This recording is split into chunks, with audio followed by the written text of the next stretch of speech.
Uh, as promised, this is my second video.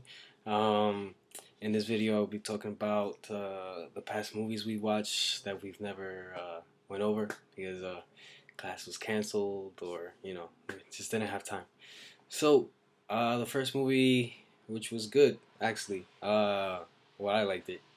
I didn't get really, we didn't get really good feedback from others, but um, Good Morning Vietnam with Robin Williams. I thought it was a good movie. It's about a talk show radio host Robin Williams, which was he was sent to Vietnam to be a host of this military radio show, and funny guy. He entertained people, which was kind of a change because before he was there, it was all serious. The two main generals that were in charge were very serious, and they kept everything on the low.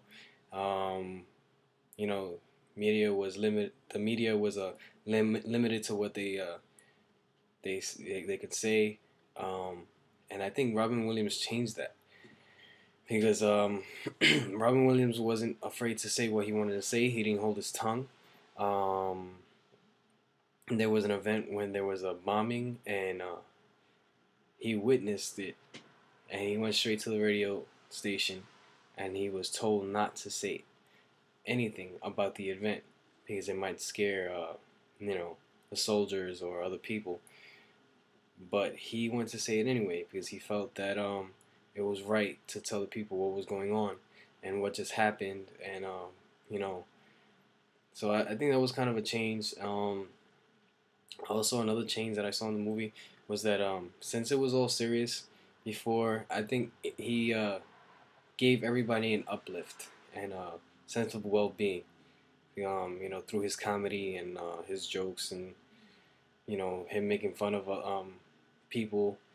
Um, yeah, I definitely think he gave people an uplift, made them feel better about themselves being at war, and so yeah, that was basically the major change there.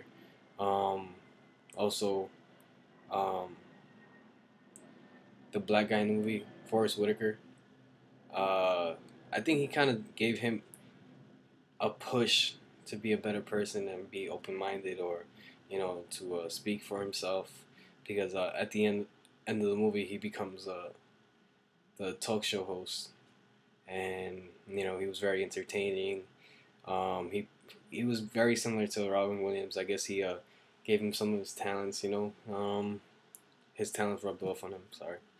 Um, so yeah, that was definitely a good movie. Um, would I recommend it? It was kind of hard to see the changes, the whole like leadership roles and social change in that movie. I definitely don't think you should, you know, put that in the syllabus for next advanced leadership class. But I think it was a good movie. Second movie, which was awesome, I would say, was The Kite Runner. It was about a man. It started when he was a child, in this 1970s Pakistan, and it's about him and his family. He grew up with his father. His mother died.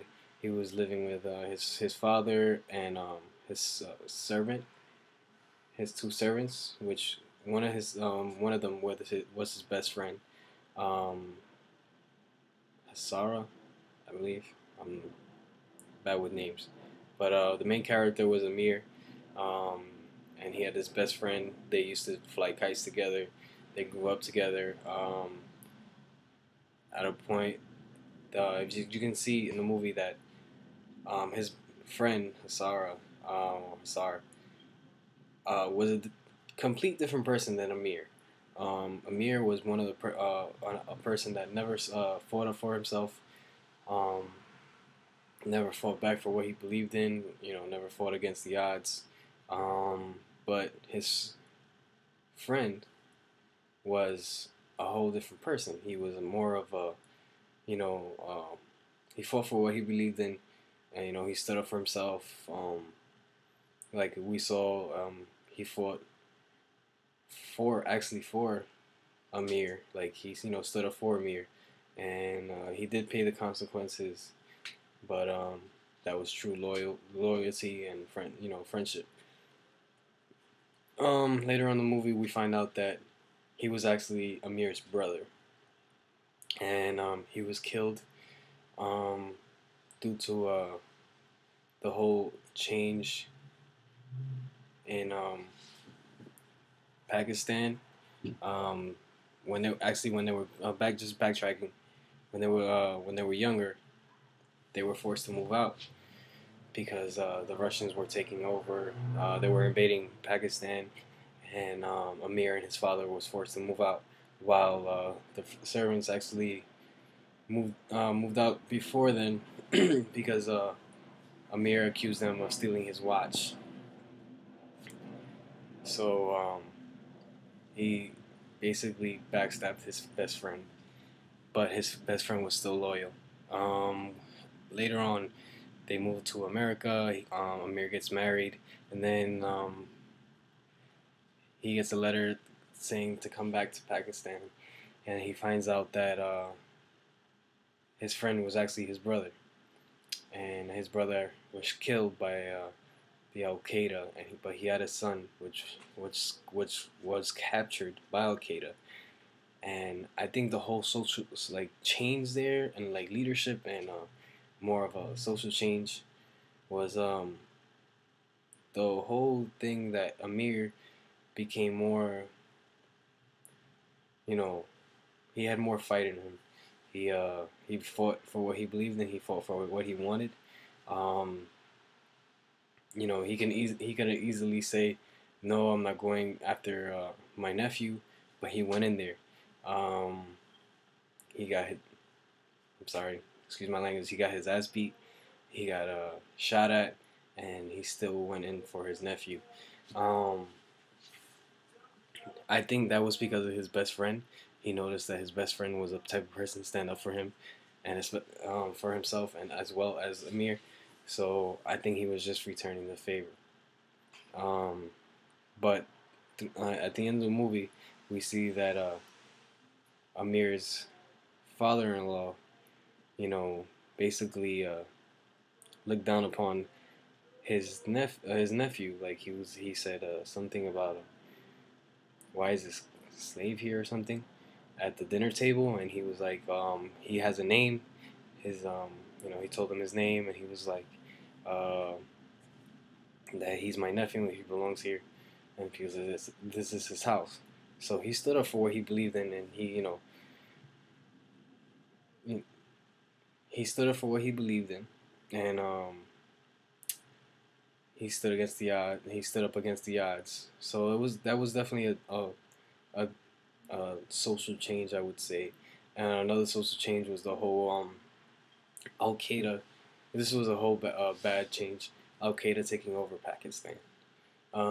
Everybody was afraid of them, and they bowed down to them because they didn't have any fight in them.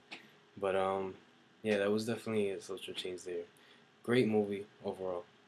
Um, this is gonna be. I'm gonna conclude my video. I would just like to say you were very inspiring this semester. I thank you for everything, and I'm definitely looking forward to our future, you know, relationship, and yeah, hope to see you soon. Okay.